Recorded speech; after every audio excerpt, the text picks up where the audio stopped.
chapter 4 of the first letter of Yahukhanan, John, reads, Beloved ones, do not believe every spirit, but prove the spirits. It is interesting that this chapter begins like that. Remember that originally there were no chapters, so it's all one letter.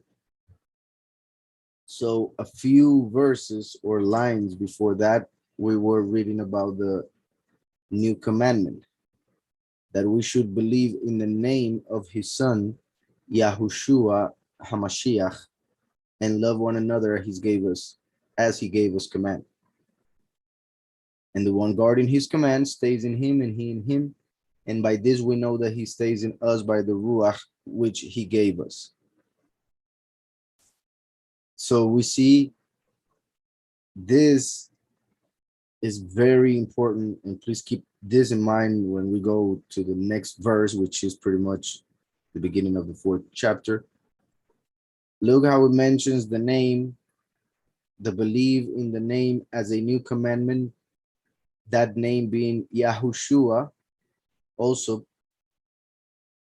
anybody who believes should be able to, through the mind and faith, travel in time and put himself in a time of Mashiach, in this case, in the time of Yahukhanan when he was writing this, and understand that he was referring to the Messiah as he was called by Yahweh, Yahushua. Yahushua himself said that words are spirits. So if Yahushua is the word of Yahweh, as it reads in Revelation 19:13, Yahushua is the word of Yahweh. Therefore, through the name Yahushua, we receive a spirit. Through the name Yahushua, we receive a ruach, because each word has a ruach attached to it, because ruach, spirit, air, breath is pretty much the same thing in Hebrew. And well, breath, like I have mentioned, also is one of the translations that they give to neshama, that is one part of the soul. So even if we think of breath not as ruach but as neshama, it is still connected to the soul of man, and obviously to Yahweh who gave that soul. So Yahushua is the name that we must believe in order to receive the true ruach, or the ruach of truth. So it says, and this is his command, that we should believe in the name of his son, Yahushua the Messiah, and love one another as he gave us command. And the one guarding his commands stays in him and he in him. The way he does that is through his ruach. And by this we know that he stays in us by the ruach which he gave us. Also, the one guarding his command. What command? Obviously, it says commands. So we can say love one another and believe in his name. So he who's guarding his commands stays in him and he in him. And by this we know that he stays in us by the ruach which he gave us. So now we continue, and it says, beloved ones, do not believe every ruach, but prove the ruchot, prove the spirits. This is important, because if you tell somebody, sadly, mostly in Christianity, to prove the spirits, they would be afraid of it, just as of how it sounds. Most obviously don't know what it means, and most are afraid of actually test the spirits or prove the spirits. And like I was saying, right before this verse, Yahukhanan was telling us about the name and the spirit that we receive through his name. And then right after he says, do not believe every spirit. So be careful about what you hear, meaning when it comes to doctrine, religion, all of that.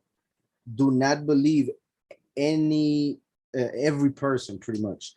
Do not believe every pastor. Do not believe every prophet. They each has a spirit, and the spirit that inspires them to say what they say is connected to that which they pretty much worship. And in that case, that is connected to the name which they worship. That's why the command to believe in the name of Yahushua in order to have the true spirit. But we must know that we should be careful and not believe every spirit. And Yahúchanan is saying that and preparing us for what comes next in the chapter, because he knew, and it was already happening, that there were doctrines that would infiltrate the congregation and turn it into a church, into falsehood. And he was preparing us for it. And well, in our case, we were born way after all of that happened already, and obviously still happening in the world. But we were born, sadly, within this type of doctrines, churches. So we must kind of like reverse engineer in the sense of we have to come to understand that we were born in a doctrine that was 2,000 years after there were many false spirits entering the congregation. And therefore, that doctrine in which we were born may not be the correct one. And therefore, each person should check what they believe in and see if it is according to what the Almighty tells us to believe in. So, pretty much when I came to know the name of the Father and the Son, that's pretty much what I had to do. This is what we are reading here, because obviously it was weird to me, because I had heard of Yeshua, for instance, as the Hebrew name, as they would say. But then when I realized it was Yahushua, that seemed very weird at the beginning. So I decided to ask the Father to forgive me if I was doing wrong, and then to help me to realize, to see the truth about it, about the subject. And I started testing or proving the spirits in the sense of, let's see if by using this name, I will feel or see a difference in my life. And indeed it happened it was a very, very different life that I began to live once I tried the name of the Messiah. So my point is, when I said reverse engineering, in the time of Yahúchanan, he's saying, this is the name, Yahushua, believe in this name. Be careful about every spirit, because spirits will come into the congregation, etc. But in our time, we were born in congregations that were filled with spirits of error.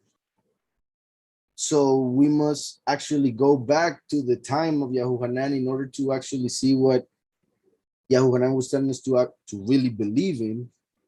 And then, since that would be new to us in the time that we were born, then we would have to test that, just like Yahúchanan or the Ruach HaKodesh, Yahweh, is telling us through Yahweh, test the spirits.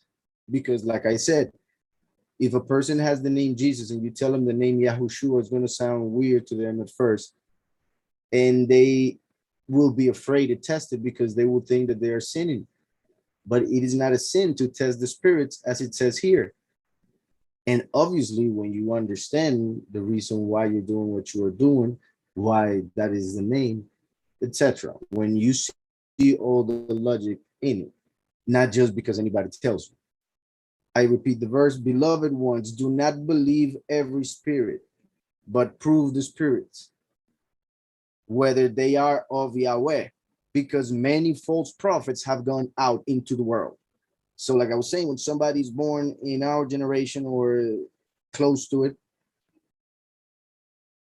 they are within their religion, their congregation, and they look outward and say, okay, that's a false prophet, that's a false prophet, that's a false prophet, but they never look inward into their congregation and pay attention and look in the scriptures and compare and see if it is what the Almighty is saying or if it comes from the interpretation of a man or a false spirit. We need to understand that Yahweh was saying this 2,000 years ago. So if this was happening 2,000 years ago, imagine the state of things now. And I repeat, not even now, 40, 100, 200 years ago. Because now it's very obvious. But to most people, everything was perfect 40 years ago, 100 years ago, depending when they were born, because that's when they start counting. They don't see the degradation that has happened for 2,000 years. They only see 10 years, 20 years, 30 years, starting from the time they were born. So many false prophets, not even a few in that time, many already. So imagine 2,000 years of time for those many false prophets to multiply. For remember that the truth is one, but the lie multiplies. So if there were many false prophets 2,000 years ago, that's why right now everything is falsehood and they call evil good and good evil. But prove the spirits whether they are of Yahweh, because many false prophets have gone out into the world. And we can even count, of course, the fact that sadly, because of the fact that the name, well, that is a great thing. The name is being known, because when Yahweh allowed me to realize the true names, there was not much, or that much information. Now you can find it a lot, I believe. So that is awesome. But that has led certain people to use the names, but not really put into action what that means and what the Almighty and the owners of those names tell us to do. And they end up obviously also as false prophets. And sadly, some people, they realize the names are real, and then they end up encountering some of these false prophets, and they end up confused, or at the end in another type of falsehood. As always, remember that falsehood needs a little bit of truth, or actually the more truth it has, the more believable it will be. So the enemy will always use a certain amount of truth in order to fool, to deceive. So we need to always keep that in mind, because some people may say, why, if this person has the name, does he believe this other thing? Or like, I mean, they expect that just because a person has the name, everything that they say will must be in accordance with, for instance, our doctrine, or whatever other doctrine that claims to believe in the name. As you guys know, there are a lot of people who use the name Yahweh, but do not have the name of the Son, which is the only name given to those under heaven in order to be saved. The only name under heaven given to men to be saved. The name above every name. So many have the name Yahweh, but not the name of the Son. And things like that. So we must keep that in mind. And like we just saw in the previous chapter, it is a commandment to believe in the name of the Son. So, because many false prophets have gone out into the world, by this you know the Ruach of Yahweh. Every spirit that confesses that Yahushua, the Messiah, has come in the flesh is of Elohim. It says here Elohim. I mentioned Yahweh in the sense that because of the, well, you guys know how Elohim can be also referring to a certain type of malachim. So I just want to make sure that we're talking about the one and only, the Most High, Yahweh. So by this, you know the spirit of Yahweh. Every spirit that confesses Yahushua the Messiah has come in the flesh is of Yahweh. And every spirit that does not confess that Yahushua the Messiah has come in the flesh is not of Yahweh. And this is the spirit of the anti-Messiah, which you heard is coming and now is already in the world. So once again, the spirit of the anti-Messiah or the false Messiah was already in the world 2,000 years ago. And like I have mentioned, the spirit of the false Messiah, which would be the spirit of falsehood, could only manifest once the truth had manifested. Because once the truth manifests, then the enemy can make an image of it, which would be the lie. And that is the spirit of the false Messiah. This couple verses are interesting because, I mean, there are a couple ways in which we could see these, and I kind of say it from the way it is written and also from a couple of experiences I've had in my life regarding certain spirits that have manifested, like evil spirits that have manifested in a couple people I've met throughout my life. And in one of those, there were several spirits that manifested through the same person. And it became clear to me after a while that there was a difference in the way they would respond to what I would ask or tell them. And basically, my point is that there was one which couldn't stand to be in the congregation. Like, so, well, I'm gonna tell the story a little bit with more context. Not much because the story is long, but there was once this person who had an evil spirit, and they brought her to the congregation, and she sat like very close to me on the couch, and she, like, there was a moment when she just couldn't take the preaching anymore, and she went to the bathroom, and she got in the corner, and we didn't know because at the moment she was acting like she was normal. Then she went to the bathroom and she was there for a long time. So I asked her sister to go and check, and they saw her that she was trying to get away, like trying to get away as much as possible from what I was saying. And right when they opened the door, she got up and started storming out, because pretty much, as it seemed, she couldn't take it anymore. So I went out and I prayed, and something came out. And then, I'm not sure if it was, yeah, I think the same night. Yeah, because it took a while. She was doing all right, at least it seemed.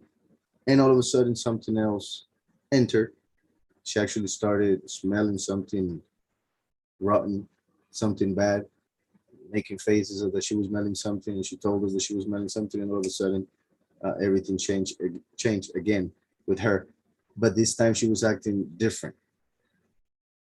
This time she could stand the preaching, but in fact she was trying to take over, as in, and it was like pretty much what I realized also because of the way I prayed and the way everything happened, that the first one, well, I prayed for Hillel to come out, and that's when it happened. And actually we were live and everybody heard it because it happened like kind of far away from the microphone, but the screen was so loud that it was in the live. But anyways, some of you may remember, I don't know. So I prayed for Hillel to come out, and she screamed real loud, and that's the first time that she was fine for a little bit. But then she started acting different, and it seemed like the spirit known as Lilith. And that one is actually in Judaism, it is forbidden to say the name because they see that entity as the worst of all, even worse than Hasatan, because of the way it, well, the power and how it acts and a bunch of other things. So it seemed, which is also the spirit represented or embodied by Jezebel. And that has to do with the great whore of Babylon. Pretty much the great whore of Babylon is that spirit. So when that happened, it was different because this time she could hear and make a face like interested, and but it looked fake. I don't know how to explain it, like an act, right? And then she, like I said, she kind of wanted to take over. She wanted to take over my sit and gather the people and a bunch of other things, and I had to stop it for a moment because it was very strange, and I realized it wasn't her, the person, it was the spirit. And so I had to once again pray. And I mean, the story goes on for a little bit because then, well, something interesting happened. Um, since her family was saying that there was nothing happening in a way, I decided to bring, like, take her sister with me, and I prayed for a cup of water, and I prayed Yahweh that if there was an entity within her, so that her sister could realize that it was spiritual, that she would not be able to drink the water, and that he would purify the water for her not to be able to drink it if there was something spiritual within her. And her sister took the water to her because she was asking for water and for water. And when they gave her the water, she couldn't drink it, and it would just drop from her mouth. And she said, "This is not water. This is not water. Bring me water. What is this? What is this?" And that's when her sister realized that it was something else. So then I brought oil, I prayed, and then that was it. But yeah, that was an interesting experience. And my point with that is that here it is speaking about the spirit of the false Messiah. It is not speaking about the spirit of the great whore. So the great whore may act, or as we could say, since the false Messiah is the lie, we need to understand that the enemy lies. But the spirit of the false Messiah cannot confess in truth that the Messiah came in the flesh. Why? Because he wants to take that place. And as we know, for instance, since the false Messiah will manifest very soon during this generation, according to the people that are expecting him, they think that that entity that will manifest is the one that was 2,000 years ago on earth. But that entity that will manifest for the first time on earth, taking the place in the hearts of people of the one that they believe is the Messiah. So since he's just coming, he has not entered this reality ever before in the flesh, and has not given, obviously, nothing to humanity other than evil. So since he claims to be the Messiah and he has not come before, he cannot claim that the Messiah has come in the flesh, because he doesn't accept Yahushua as the Messiah, because he wants that title of Messiah of the world. I hope that's understood. But I am saying all of that just to keep in mind other ways in which the enemy may try to trick a person when a person only focuses on this couple verses as the way to realize if a spirit is of the enemy.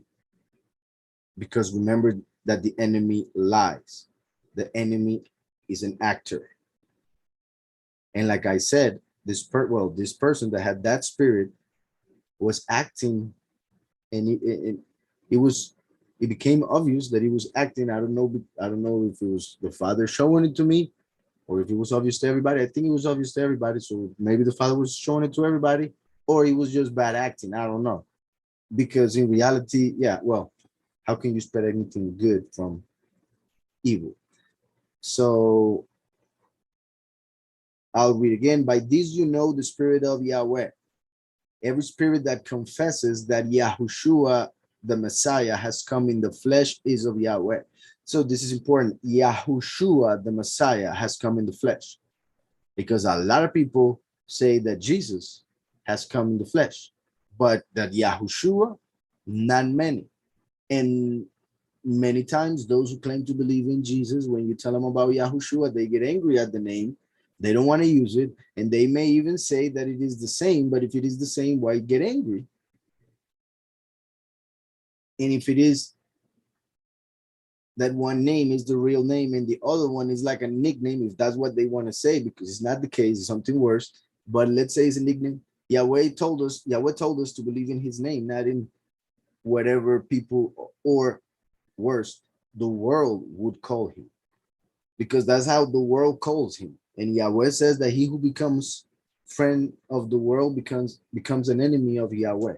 So if Jehovah, Jesus, God, and the Lord are names that are worshipped by the world, we should use just logic and see that it doesn't really make that much sense.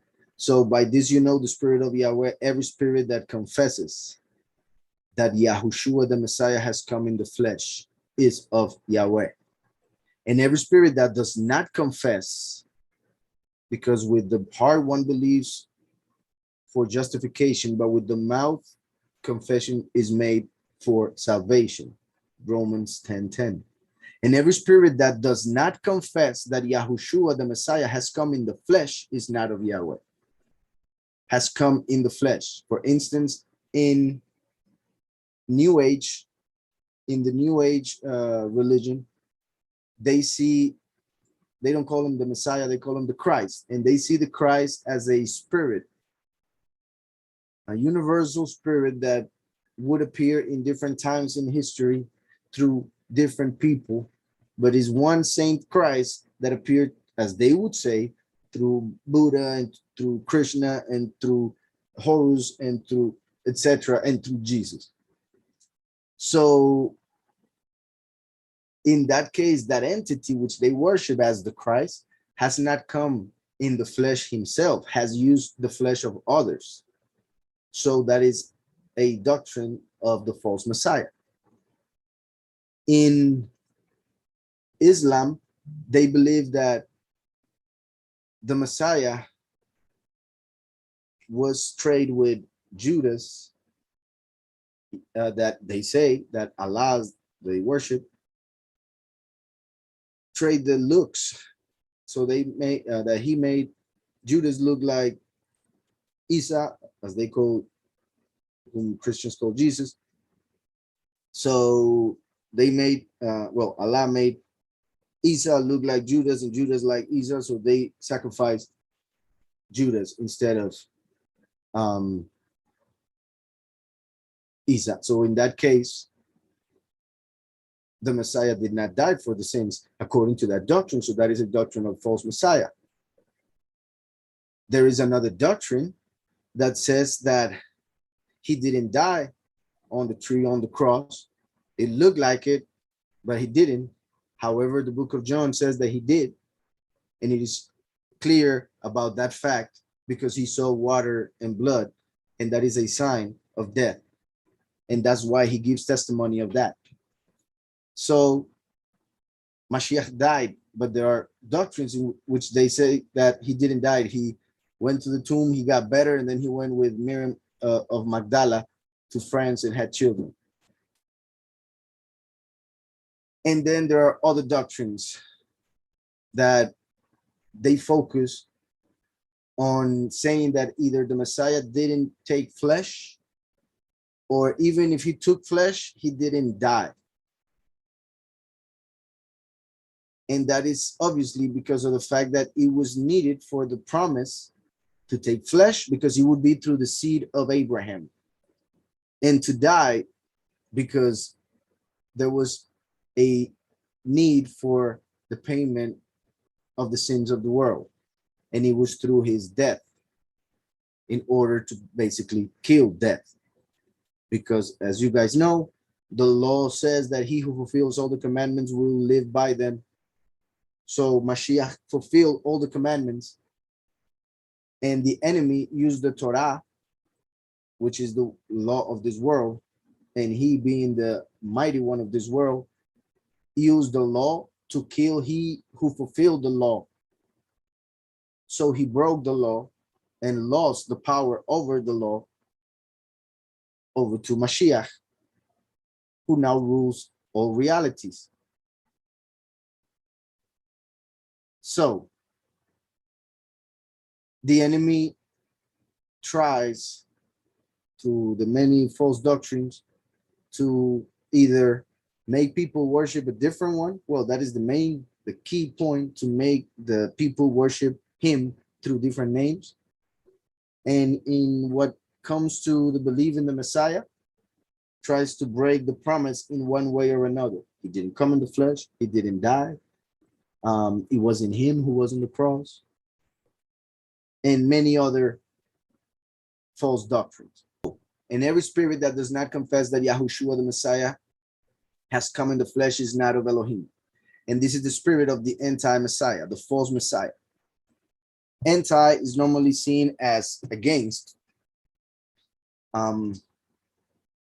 So that makes people believe that the anti-Messiah will be somebody who will be obviously against the Messiah, who will be obviously, and I say obviously in the sense of that it will be clear that he is the opposite of the Messiah. Obviously, spiritually, he's opposite because he is the lie, while Mashiach is the truth. But the lie, what does it do? It appears as a truth. That is the point of it. If not, it's not a very good lie, right? The lie should, and that's why I said the enemy uses as much truth as possible in order to deceive, because that's how the lie will be more believable. So how will the lie manifest? Acting as if he were the truth. So another translation or way of saying anti, the word anti actually means instead of. So we should read it as, and this is the spirit that is instead of Messiah, that places itself instead of the Messiah. And that's why I said the key idea of the enemy when it comes to doctrine is to displace the Messiah and put himself in his place. And it started by taking out his name. That's why a few verses back we saw Yehúchanan telling us about the importance of believing in his name. And now he's telling us about the importance of confessing his name. Why? Because there is a spirit that wants to take the place of Messiah, the false Messiah, or he who puts himself instead of Messiah. My point is that the true false Messiah will be the one who will manifest to the world in a way that the world is expecting the Christ to appear according to the beliefs of the world, the worldly doctrines. Because of the idea of anti, as most people see it, many people, and not just because of that, but that is one of the reasons, have confused the role of the beast with the role of the false Messiah. They believe that the beast and the false Messiah are one and the same. So they believe the Antichrist is the beast. And that's not the case. The beast is a world leader who will be, well, he will deceive the world the same, but we could say it will be a little bit more obvious that he is not trying to take the role of the Messiah, because Messiah came as a humble teacher. A political leader is very different, even though obviously Mashiach is seen also as a political leader. He was a leader, no doubt. He's the leader, but the world is political. he came from a monarchy. He's from the kingdom. He came to bring the kingdom. So it's not about politics.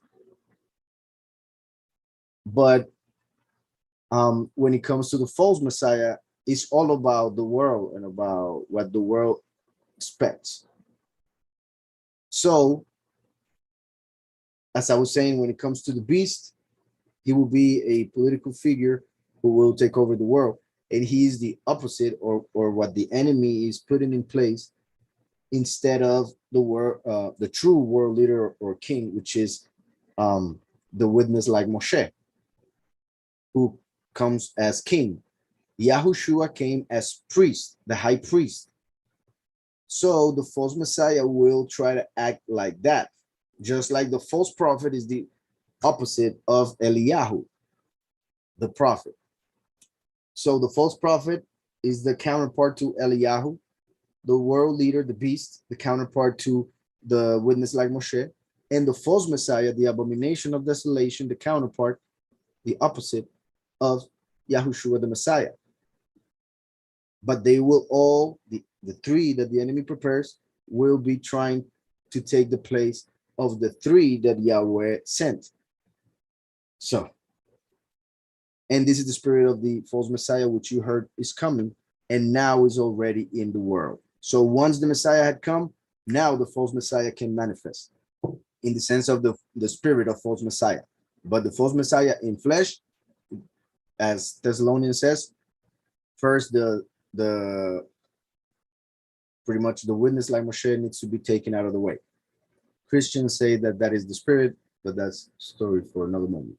So verse 4, you are of Yahweh, little children, and have overcome them, those false prophets, because we have believed in the name, confess his name. Therefore, we are of Yahweh. And as we know, it says here, little children, as we know, John 1:12 says that those who believe in the name are children of Yahweh. So you are of Yahweh, little children, and have overcome them, because he who is in you is greater than he who is in the world.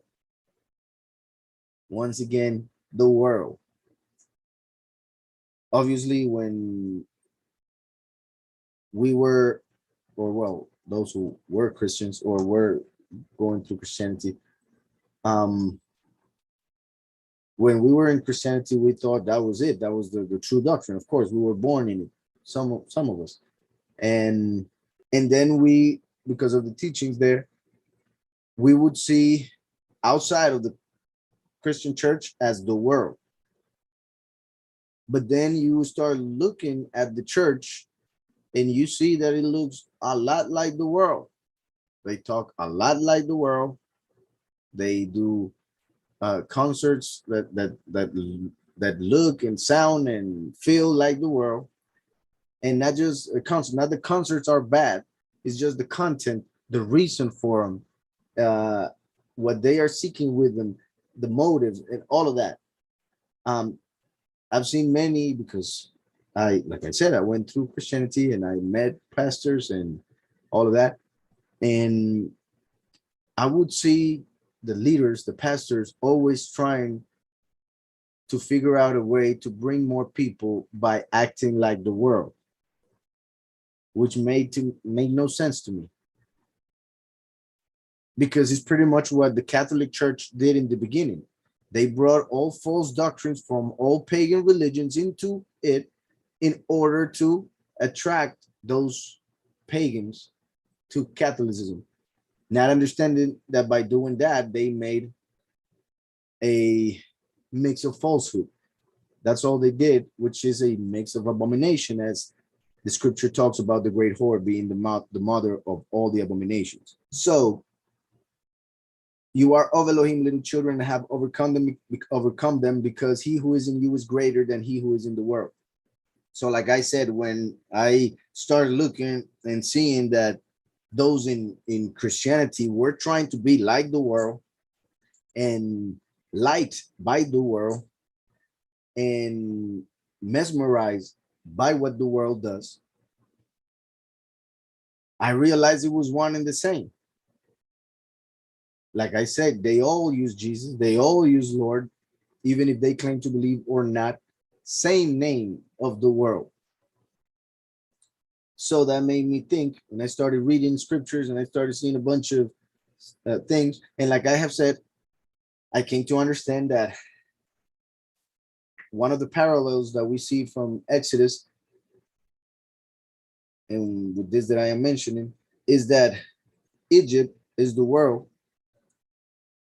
the desert, the 40 years in the desert after worshiping the golden calf, that is Christianity, that is false doctrines, let's just say.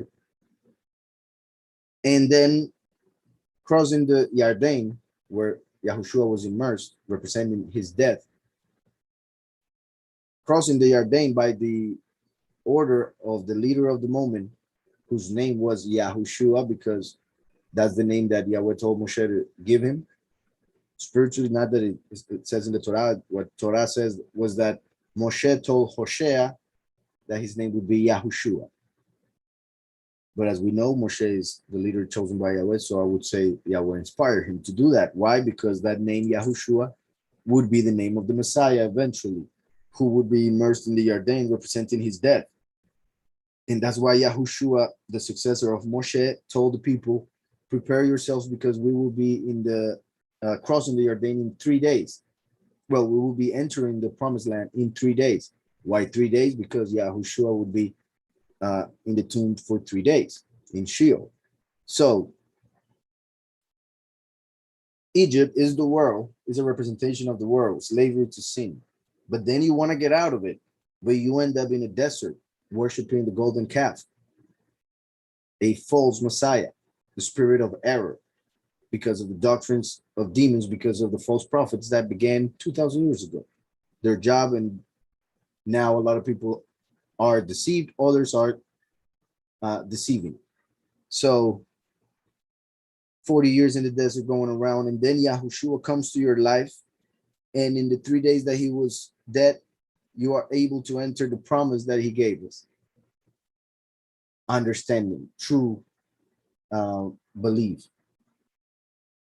So once you enter that promised land, you look back and you see you look at the world and you say, whoa, the desert was part of it, because the same golden calf that was worshipped in Egypt was being worshipped in the desert. Yahweh said in Amos 5:26 that the people worshipped for 40 years Moloch and Kium. They were also, not with those names, but also worshipped in Egypt. The desert was a representation of the false doctrine. When you think you're out of slavery, but you're still a slave to other things, like the things that led the people of Israel to sin many times while in the desert. So you are of Yahweh, little children, and have overcome them, because he who is in you is greater than he who is in the world. Remember that Yahweh says, well, regarding those who overcome, in the letters of Revelation 2 and 3, what Yahweh will give to those who overcome. It is through believing in his name that we become children that are able to overcome, because it is he who is in us who is greater than he who is in the world. That's why the world couldn't contain him. Death couldn't contain him. They are of the world. Therefore, they speak as of the world. They speak as of the world. So once again, look at how what you speak is connected to the true doctrine, to what is in your heart, because the mouth speaks from the treasure of the heart. That which you believe in the heart is what will come out of your mouth. That's why Romans 10:10, you believe for justification, confess for salvation. That's why when Peter, Keph, he was recognized by a lady and said, "You were with him when they were judging Mashiach to kill him." Peter said, "No, I wasn't. What are you talking about?" And then another one, well, once again, he was recognized, and the lady told all the people, like, check him out. He started cursing. He started to speaking like the world, because they realized right before he started changing the way he spoke, they realized that he was one of them because he spoke like them. So the disciples used some different words that the rest of the people, even Yahudim, even Pharisees, wouldn't use. The disciples would use certain terms, certain vocabulary that would identify them. But the world in general, they speak all the same with the same vocabulary. They are of the world, therefore they speak as of the world. That's why their teachings are of the world. They copy each other. They copy from the internet. They go and preach it. And I mean, if there is something that you receive from the Father through somebody that is so valuable that you want your congregation to hear, well, do so, but make sure they also know what you're doing so that they can also hear that other person, for instance. But a lot of people are just taking because they think they are of the world, once again, like I said, and it is like a business. So they take ideas from other businesses to make more money. They see what it works on another business, so they put it to work in their business. That's what they do in churches. They see what is attracting people to that congregation, so they started doing it themselves. And I am not talking about reading scriptures, not talking about getting into the scriptures or becoming better as people, talking about what looks nice, what people want to hear, stuff like that. And that's just appearances. That's something of the world. So you listen to these preachers of nowadays, and they are motivational speakers. They are of the world. And once again, obviously, the scripture should be, well, it should motivate you. The scripture. I shouldn't have to add anything to it, or I shouldn't have to put it in a way um, like they do. Take a bunch of things out. Like, I'm not going to talk about sin. I'm not going to talk about what you shouldn't do. I'm just going to talk about the promises. I'm just going to talk about eternal life, about the joy, about the forgiveness of sins. But I'm not going to talk about you should repent, because some people need to repent and they may feel bad. They may feel offended. So they may not come tomorrow. So I'm not going to talk about it. And that's how they do it. And they end up not really preaching the truth. People need to be confronted in order for them to change, if they will change. But if they won't change, then let's not waste anybody's time. Because my point is that there's a lot of people fooling themselves. And there are people going to a church or to a congregation, whatever, thinking that just because they are going to it, they are going to be allowed into heaven. Not understanding the point of gathering and learning and studying and getting to know him and having a relationship with him.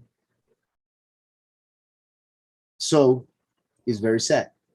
They are of the world, therefore they speak as of the world, and the world hears them. That's why there are, how many are we? Let me just see. 7. 7 on YouTube and on Zoom. Pretty close to the same. So, and I know it has also to do with YouTube and the algorithm and all of that. Another story, but still, even if we were 200, we kind of are in the Spanish ministry. 200 compared to 10,000, like they are in some churches of the world. to them is nothing, because they look at numbers, they look at flesh, they look at appearances. So people of the world look at a church and they see 10,000 people going there and they say that must be the best church. Let's go. It must be entertaining. And that's their focus.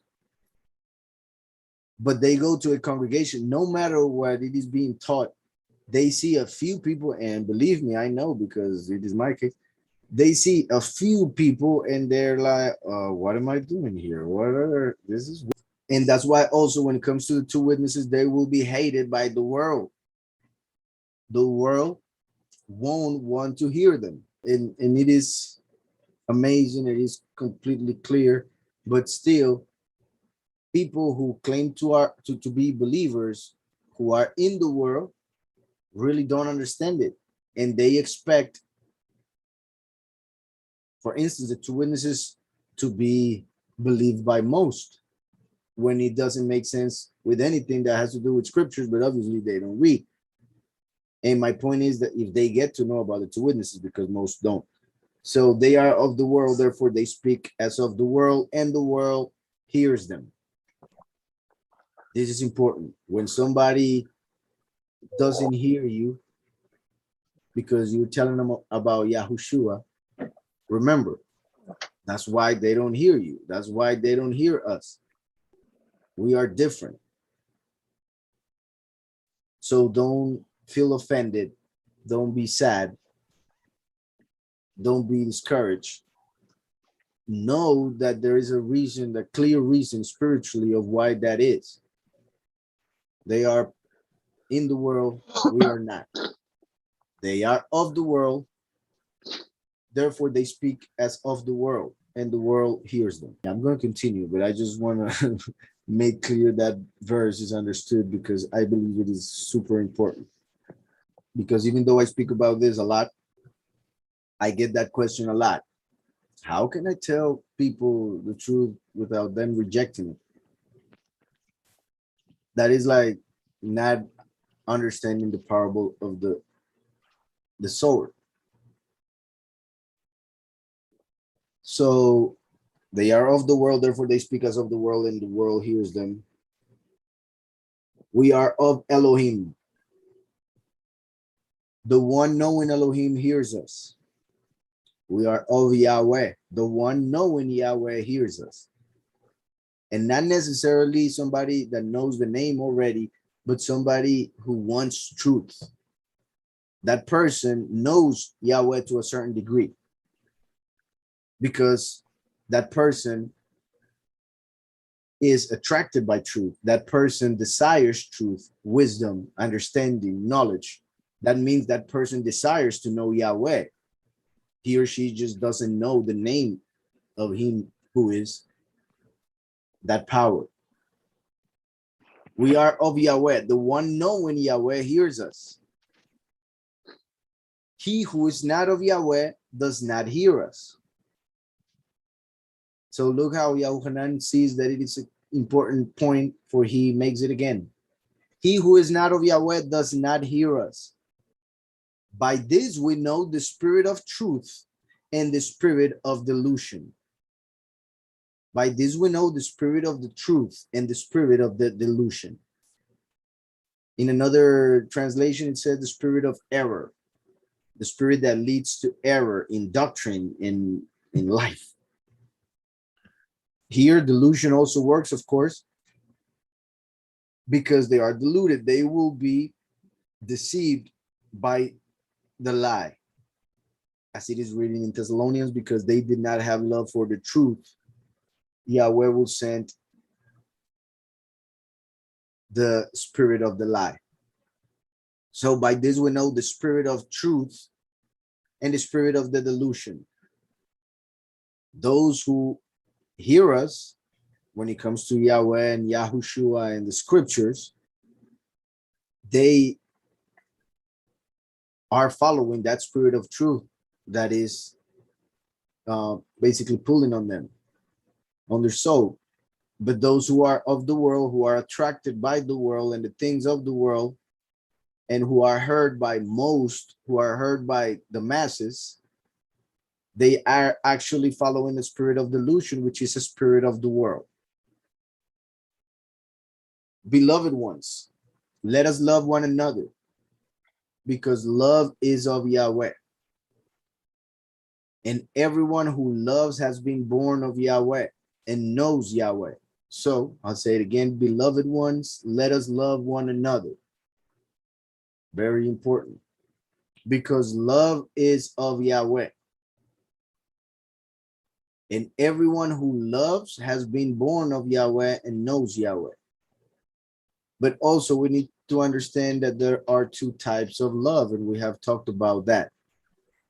If a person sees no way to love their enemy, or sees no sense or no logic or no wisdom in loving your enemy, then that person does not know true love. That person has the love of the world, of the flesh, animal love. If a person may have trouble a little bit with the loving your enemy, but understand that is the best and tries and hopes, or maybe knows that is the best but doesn't understand it that well, but asks the Almighty to give him understanding, at least that person is seeking to be filled with that love of which it has already part. So, beloved ones, let us love one another, because love is of Yahweh. And here it's talking about loving one another when it comes to the brethren, but I mentioned the enemy because Yahushua said it, so I always want to keep that in mind, because that is pretty much the one that makes a lot of people go away from love or reject the idea without even thinking the why. Beloved ones, let us love one another, because love is of Yahweh. And everyone who loves has been born of Yahweh. And everyone who truly loves has been born of Yahweh. There are people who love those from whom they can take something, from whom they are receiving a certain benefit. That is not love. That is, well, love for self, of course, but not love, not brotherly love, not the love spoken by Yahushua, by Yahweh, or by John here. So, everyone who loves has been born of Yahweh and knows Yahweh.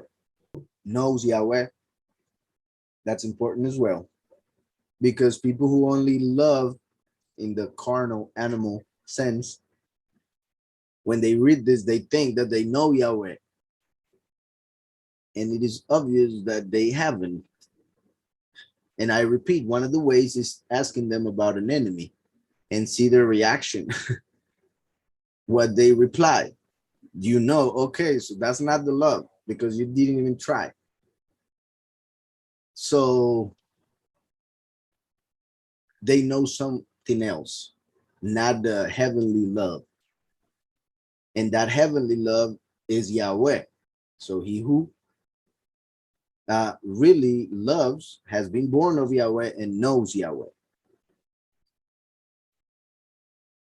And also in a sense of, we could say, even a little bit, in a little sense, when those who have that earthly love, that good feeling that love produces, is being allowed by Yahweh himself, who is true love. So the earthly love, it has a little bit, of course, of true love, because it has an image of it. Like I was saying regarding the truth and the lie. Yahweh is love, but then the world created similar. Well, similar in the sense of an image. The one who does not love does not know Yahweh, for Yahweh is love. The one who does not love Yahweh, for Yahweh is love. Another huge and important verse. Yahweh is love. Now, this is something I mentioned a lot, so let's look at it. Here we have love. I'm sorry, here it is. We have love, ahava. And as you guys know, each letter has a numerical value. So here we have 1, 5, 2, 5. Those are the numerical values of each of the letters. So obviously we must add each of these and we get 13, right? 5 plus 5, 10 plus 1 plus 2, 13. So the numerical value of ahava, love, is 13, right? This we have in the new covenant after Mashiach came. For so Yahweh so loved the world that he gave his only begotten son. So we have that Yahweh is love. So that's why he sent Mashiach, the first manifestation. In Deuteronomy, where we read about the coming of the last, we also read that Yahweh is one, and that is Echad. Yahweh not only is love, but Yahweh is one. He's unique. So Yahweh is one, and that numerical value is 1 plus 8 plus 4. 8 plus 4, that's 12, plus 1, that's 13. So we see that Yahweh is 13. Yahweh is love. Yahweh is one. Yahweh said that he would manifest as the first and the last. So that's why there are two mentioned here, two different words, love and one, that are said to be Yahweh, that Yahweh is one, Yahweh is love. As we know, Yahweh is written Yud Hey Vav Hey. Did you see how it says Yahweh, but then it changes it to the wrong name? Anyways, as you guys know as well, the Yud has the numerical value of 10. The Hey has the numerical value of 5. The Vav has the numerical value of 6. And the Hey, once again, 5. So that gives us 26, right? 5 plus 5, 10 plus 10, 20 plus 6, 26. And obviously 26 is 13 plus 13. So Yahweh is love, Yahweh is one. Yahweh is first, Yahweh is last. 13 plus 13, first and last, become one, and they are 26. Yahweh. So, going back to Yehוחנן, the one who does not love does not know Yahweh, for Yahweh is love. True love. So, well, also by knowing that, we know that love is the creator of all. Then, why did Yahweh create? Because he loves. And it is not like the love of this world that is love for self. It is the love of Yahweh, the true love, which is the one for which you need somebody else to experience it and to share and to actually show love. So love created everything. For what reason? For everything to love him, for everything to love each other. And I say everything in the sense of creation, not just humanity. Obviously, humanity, by being made in the image and likeness, is the only one who will be able to actually know love as Yahweh. So it is a amazingly huge gift that humans will be able to experience love, because that means experience the reason for creation itself. Everything else is part of it, but only humans can get to the level of actually feeling it like Yahweh. Because as it is saying here, everyone who loves has been born of Yahweh and knows Yahweh.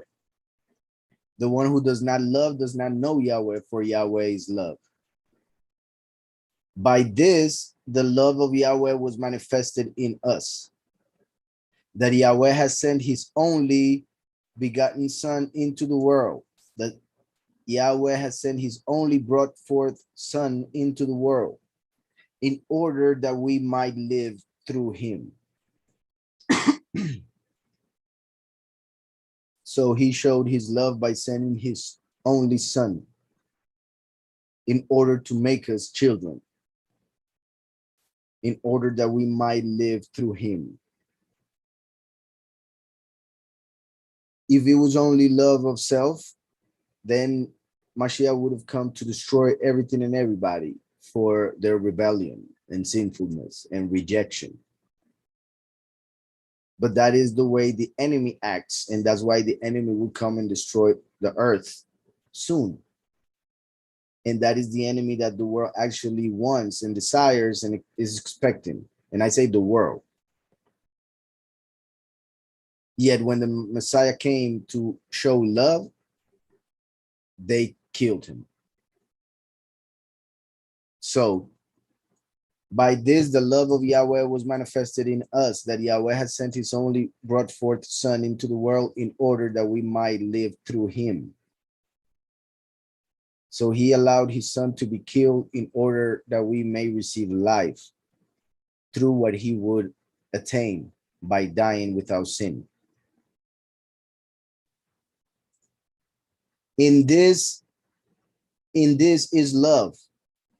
Not that we loved Yahweh, but that he loved us and sent his Son to be an atoning offering for our sins.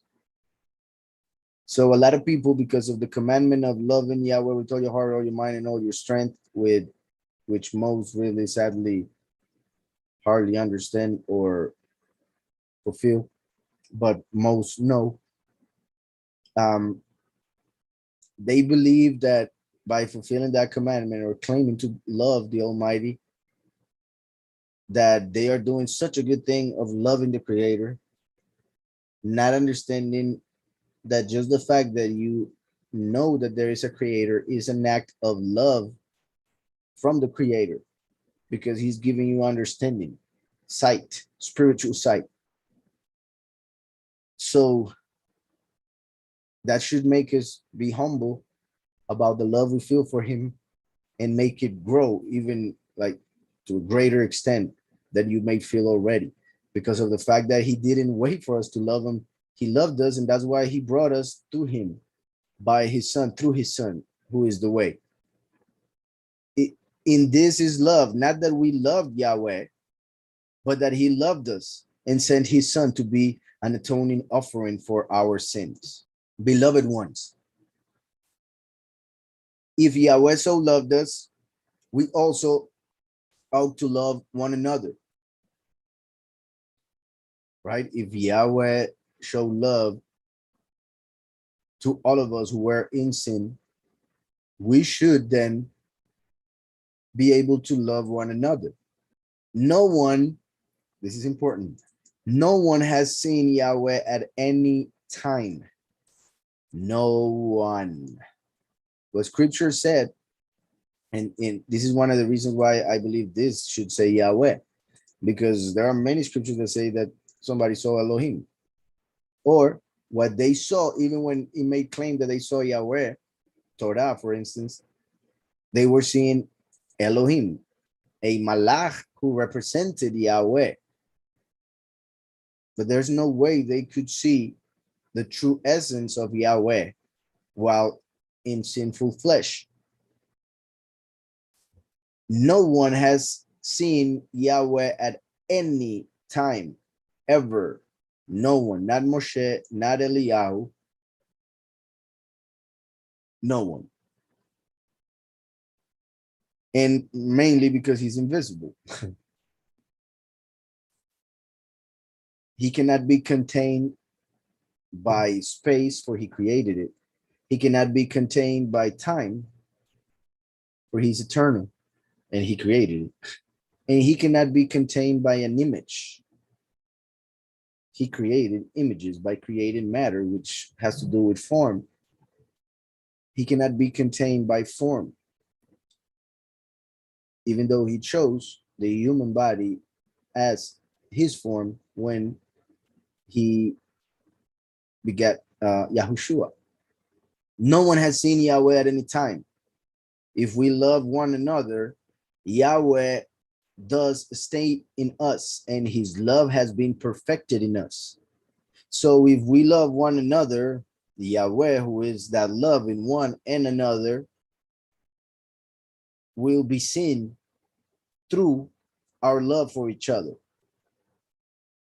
So that's one of the ways of seeing Yahweh, through love for one another. If we love one another, Yahweh does stay in us, and his love has been perfected in us. By this we know that we stay in him and he in us, because he has given us of his Ruach.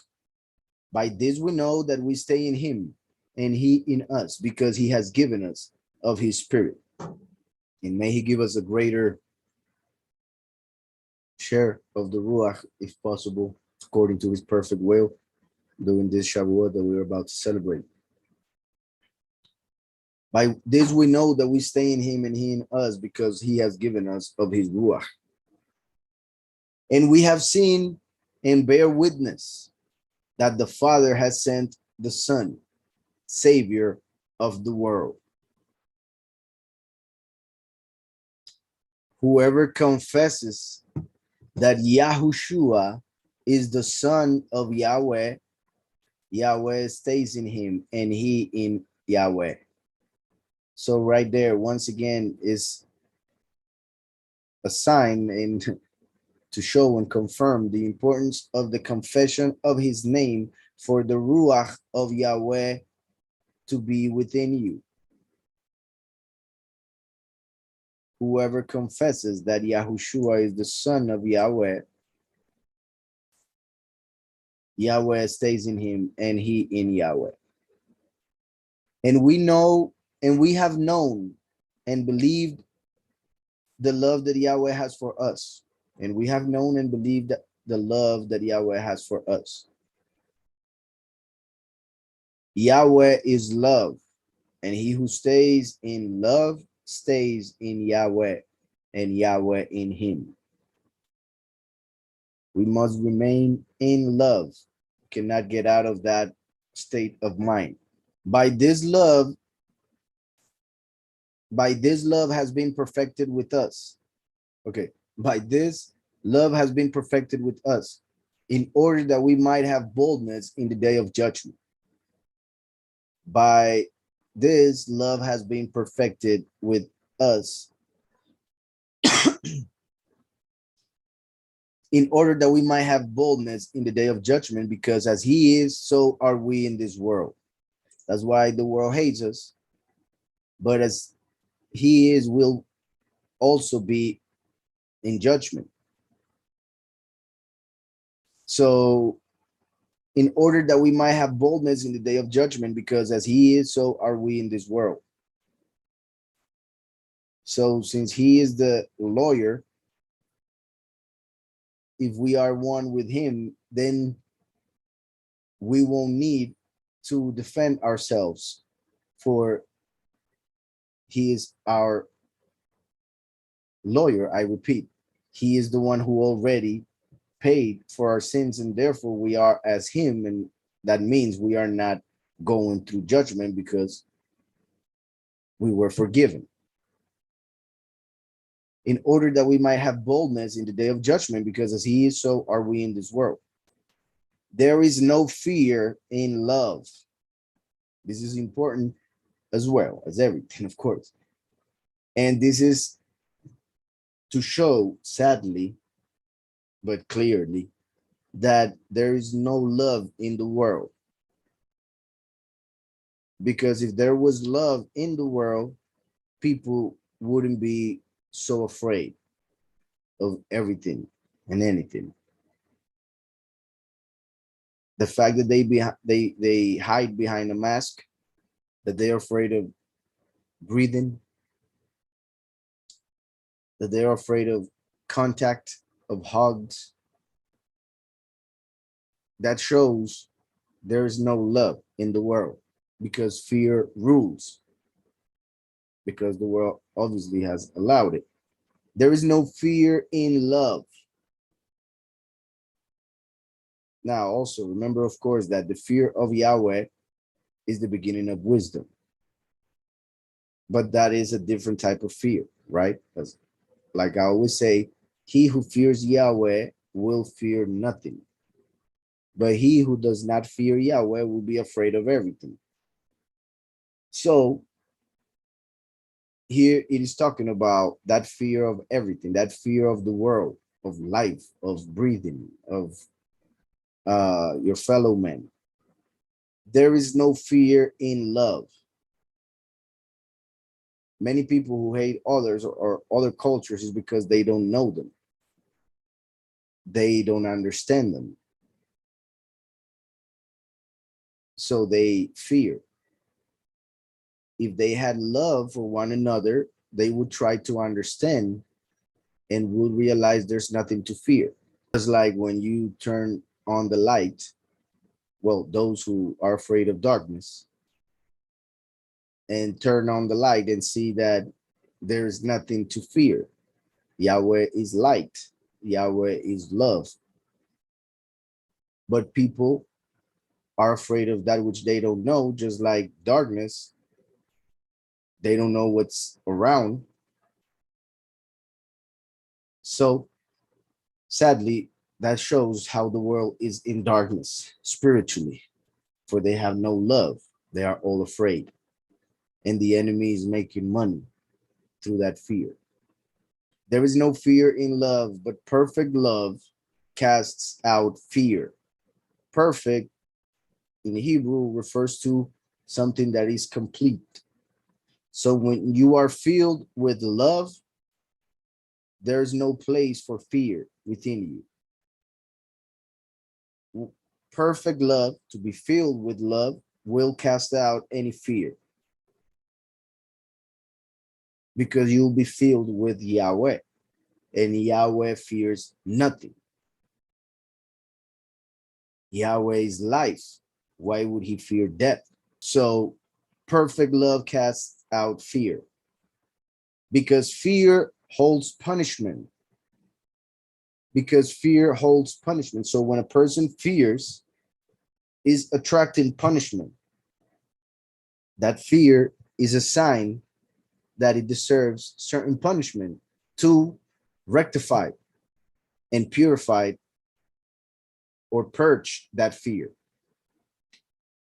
Fear holds punishment, and he who fears has not been made perfect in love.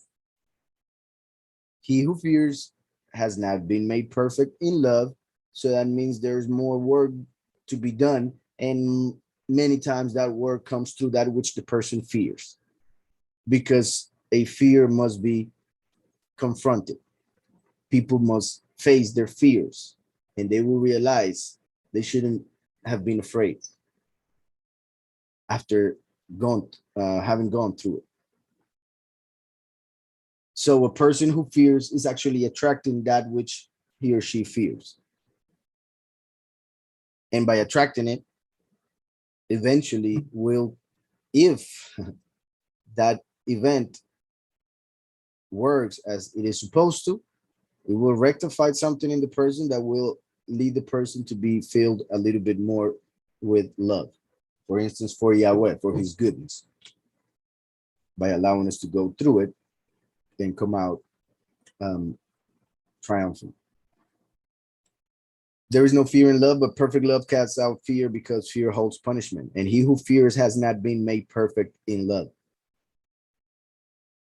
We love him because he first loved us. Not necessarily in the sense that the only reason we love him is because he loved us. If he didn't love us, then we wouldn't love him. That's not the case. The point is, we love him. We are able to love him because he first loved us in order to make us, and not only like create us, but also make us know him, make us understand that there is a creator, that there is someone, the only one who is above everything that exists, for he is the cause of all existence. That thought is way above the world. And that is a sign that he loved us. And when we understand that, it leads us automatically to love him, for he was so good to give us understanding. We love him because he first loved us. If someone says, I love Yahweh, and hates his brother, he is a liar. If someone says, I love Yahweh, and hates his brother, he is a liar. I see this happening a lot. People claiming they love Yahweh, but talking about or to supposed brothers with a lot of hate. And I don't see how, well, yeah, I just don't see like how it happens so much, how it's not noticeable by the people doing it. And obviously also that's why we should pray to the Father to show us and to help us not to show any bad fruit, to give any bad fruit, like hating a brother. We must be cleansed from all hate. And like I always say, hate should be used to hate sin, not to hate others. If someone says, I love Yahweh and hates his brother, he is a liar. So remember what I was saying regarding the spirit of the false Messiah? It is a liar. So a person who has a false spirit, that person may say that he loves Yahweh. He may say that he loves the Almighty, but through their actions, we will know that he is a liar. So that is very important, because a lot of people just are led by words and that's it. They don't look at actions. And remember, Mashiach said, you shall know them by their fruits. So if someone says, I love Yahweh, that's great. But now that person needs to show it. How will he show it? By showing love and not hate towards his brother. Because if you see hate towards a brother from that person who claims to love Yahweh, then he is a liar and you should be careful. For the one not loving his brother whom he has seen, how is he able to love Yahweh whom he has not seen? Right? If a person claims to love Yahweh who he has never seen, but hates a person that is able to see and hug and talk to and receive an answer, well, one would say directly and audible and all of that, and there is hate towards that person, how can anyone believe that you love truly Yahweh who you've never seen?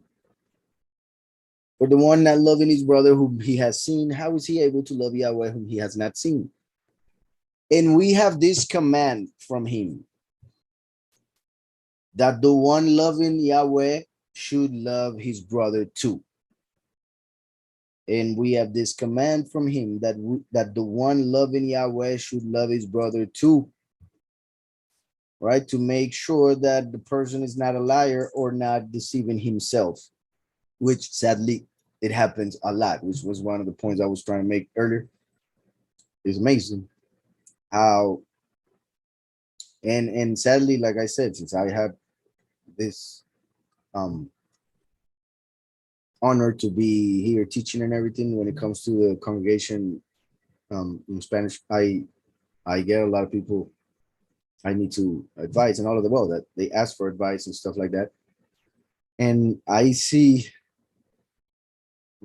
sadly, many times how people do not, well, and I'm talking in general, but it's just some of the ones I've had the pleasure to talk to about their trials, tribulations, and all of that. And I have met a few who they claim to love Yahweh, but the way they talk to or about their brethren shows that it is a lie. But they are sure in their mind that they love Yahweh, even while hating somebody. And they may say they don't hate because they will be clearly wrong. So they might disguise it with a couple other words, but in the feeling, in the tone, in the gossip, in the murmuring, you realize that it is hate disguised. So we must pray to Yahweh to release us from any hate towards our brethren that may be hidden as anything else. And for the Father not to allow us to fool ourselves because it happens. And it is very sad. So hopefully we are cleansed by Yahweh from all of that, which is part of what we need to cleanse in Pesach, right? We did that already. The leaven during Matzot. So, verse 21. And we have this command from him that the one loving Yahweh should love his brother too. And that's how that chapter ends.